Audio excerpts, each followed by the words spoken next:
The lead inside a pencil isn't actually lead. It's mostly graphite, which was discovered in England in the mid-1500s, giving birth to the pencil industry. In 1795, a French chemist invented a new type of pencil lead, made of graphite powder and clay fired in an oven, making it possible to produce leads with different hardness.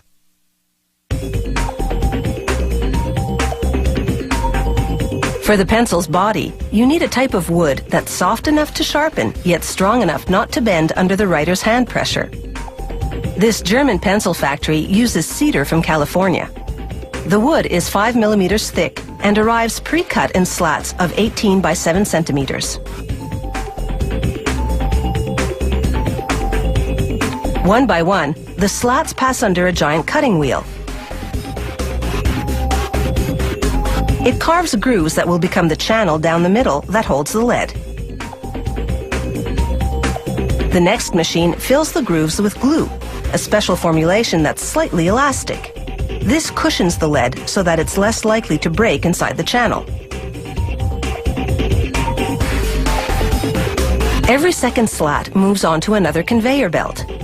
The ones that stay on this line head toward the machine that lays in the lead. The lead is made of a graphite and clay mixture, baked in an oven at more than 800 degrees Celsius. The lead-laying machine's wheel loads itself with leads. Their spacing matches the grooves in the slats. It's the same process for colored pencils, only the leads are made of wax, clay, and pigments, with no baking required.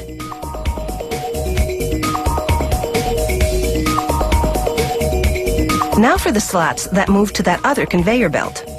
An automated arm flips each one over, slides it across a glue applicator, then drops it onto a leaded slat on the other conveyor belt.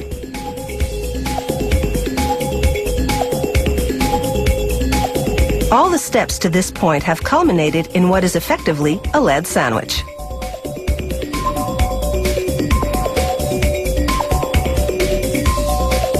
Now a plunger squeezes those sandwiches together with a full ton of pressure.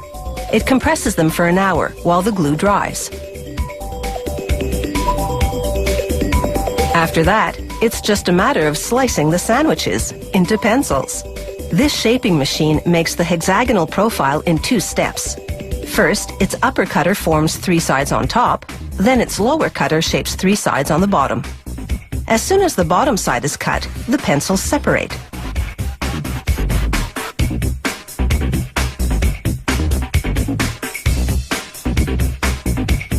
A worker pulls a sample pencil from each batch coming off the line and manually sharpens it to spot check lead quality. Then he applies force to the tip until it breaks. For a pencil to pass this strength test, it has to withstand at least 2 kilograms of force. Now it's time to dress that bare wood. One at a time, the pencils shoot through a device called a lacquering head. It coats the wood in paint, yellow in this case. It takes 4 coats of paint to completely hide the wood grain.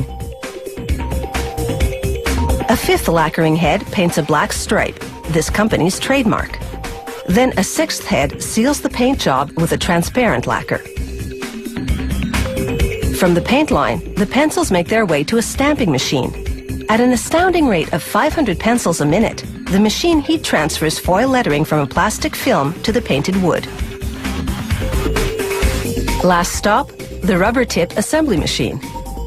First, it squeezes the top of the pencil to slide on an aluminum ferrule. Then it inserts a rubber eraser into the ferrule's other end and squeezes that tight. European-style pencils have a painted cap instead, the color indicating how hard the lead is. After a coat of transparent sealer, the pencils take a series of dips in the first color, then once that dries, in the second color. The final coat is a high-gloss lacquer. The pencils are finally ready to roll across a grinding drum for sharpening.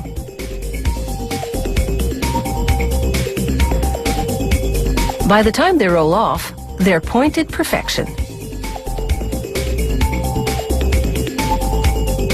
Looking as good as they perform, today's pencils sure have the right stuff.